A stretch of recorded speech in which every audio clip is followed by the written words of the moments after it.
现在这个正在烧菜的连锅都玩不转的人，就是我们的老板。他说快过年了，要准备整点年夜饭的新菜品。今天他与劳务市场招了好几个厨师过来，说是试过菜以后合适了就留下来上班，工资可以开到15000一个月。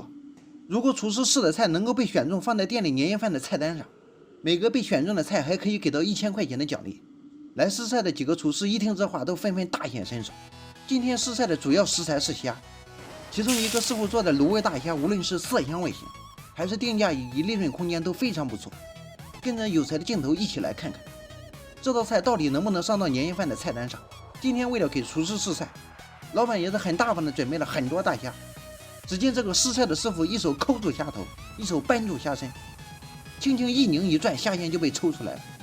不一会儿的功夫，这个试菜的师傅就收拾好了这么多大虾，然后他把去头去虾线的大虾放在开水中焯水，紧接着他又向锅中加入了葱姜和料酒。这一步相信大家都能够看明白是怎么回事。其实这就是一个简单的去腥和增味。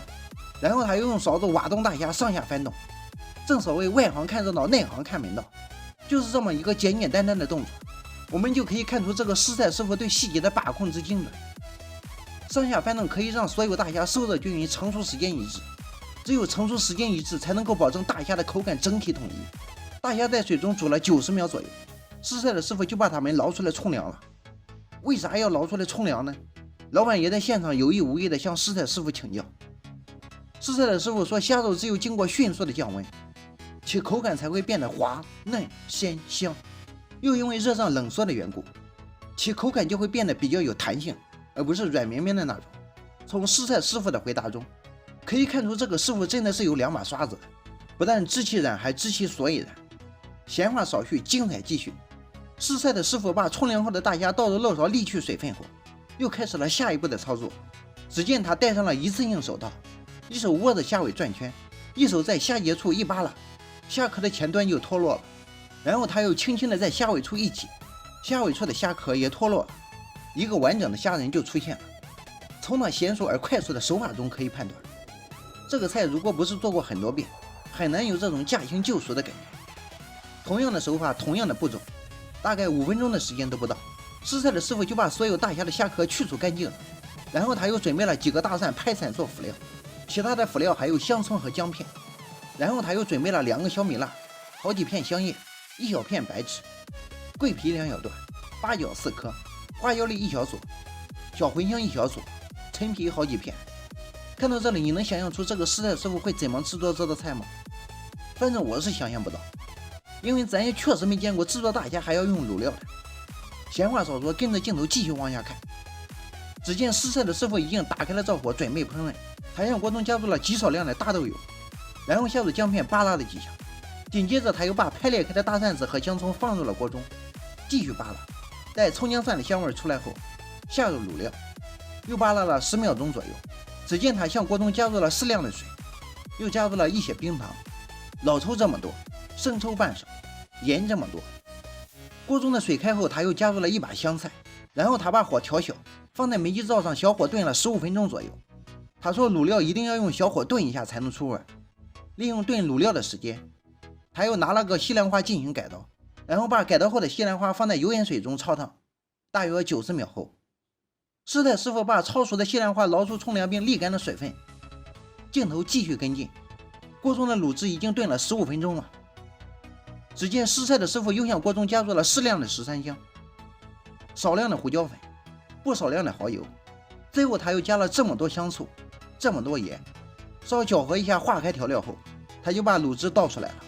待卤汁冷凉后，试菜的师傅把虾仁和西兰花倒进了卤汁里，然后试菜的师傅说就这样腌个半个小时就可以上菜了。但是老板说你就先别腌了，就这样摆盘看看效果咋样。然后试菜的师傅就开始摆盘了。只见他先把西兰花平铺在碗中，然后又倒扣在了盘中央，紧接着他又把虾仁摆在西兰花的周围，然后他又浇了一勺卤汁在西兰花上。这时试菜的师傅问老板有没有小樱桃或樱桃萝卜之类的红色点缀物，老板说没有。试菜的师傅说，如果在西兰花的上面放一个红色的雕刻点缀，就有那种鸿运当头或一览众山小的意思，寓意极佳。因为没有修饰物的原因，试菜的师傅就在西兰花的上面放了点红椒丝，然后又泼上了热油。老板招呼我们几个师傅都来尝尝味道怎么样。大河的小弟夹了一个虾仁，尝了一口说味道真的不错，真的很香。老板瞪了大河的小弟一眼，继续品尝。然后他对那个试菜的师傅说：“这个菜感觉不入味啊，怎么回事呢？”试菜的师傅微笑着说：“这个菜需要浸泡才能入味，这不还没浸泡呢，你就让捞出来装盘了。”然后老板又说：“你这个菜其实太耗时间了，做年夜饭订桌有点麻烦呀。”试菜的师傅说：“这个菜都是提前把卤汁调好的，只要有订桌，提前把卤汁调好腌制一下就行了。而且如果嫌剥虾壳麻烦，可以不用去虾壳，直接把大虾放倒摆放就可以了，造型一样很美观的。而且这个菜还可以提前准备。”老板听到这里又说道：“其实这个虾呀，我是想弄个热菜上年夜饭的菜单上的，你这个是冷菜就不合适了。”我听老板这么一说，我心里就想，咱们年夜饭的菜单上关于虾的热菜不是有很多吗？你虾呀，人家现在把菜做出来了，你嫌弃人家这个是冷菜。但是此时的试菜师傅又说道：“如果想当热菜也简单呀，上菜时把这个菜放在蒸箱里蒸个几分钟就好了，然后浇上热的卤汁和热油，味道一样很棒。”老板听他这么一说，脸憋得通红，也没说话。过了一会儿，老板才说道：“其实你这个菜成本太高了，上年夜饭菜单不划算，而且我感觉口味其实挺一般的。”试菜的师傅听老板这么说也挺生气的，没聊了几句，试菜的师傅就气呼呼的走了。